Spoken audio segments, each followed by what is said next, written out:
চশমা museum, a house of world class, জলট্যাক মোড়, বহরমপুর মডার্ন হোটেলের সামনে।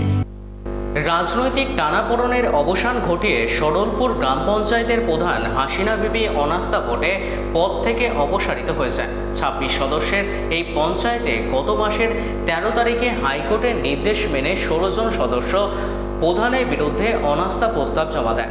অনাস্থা আনা ওই ১৬ জন সদস্যের মধ্যে ১০ জন তৃণমূল এবং ৫ জন কংগ্রেস এবং ১ জন সিপিআইএম দলের বলে জানা গিয়েছে।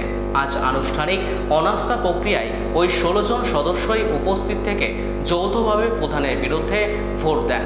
এই অপসারণের ঘটনাকে কেন্দ্র করে বর্তমানে সরলপুর গ্রাম পঞ্চায়েত এলাকায় নতুন করে রাজনৈতিক চর্চা শুরু হয়েছে। এটা আপনারাও একটু যদি চারদিকে খোঁজ নেন তাহলে আপনারাও জানতে পারবেন যে এগুলো ঘোরও ঘটছে। এগুলো প্রায় আমরা বিগত দিনে দেখেছি যে পঞ্চায়েতে একটা সার্টিফিকেট, ওয়ারিশন সার্টিফিকেট নিয়ে আসতে যায়, তাতেও টাকা নেওয়া হয়, বা অন্য কোনো সার্টিফিকেট নিতে হয়, তাতেও টাকা নেওয়া হয়। বিভিন্ন ধরনের দুর্নীতির সঙ্গে এই প্রধান জড়িত।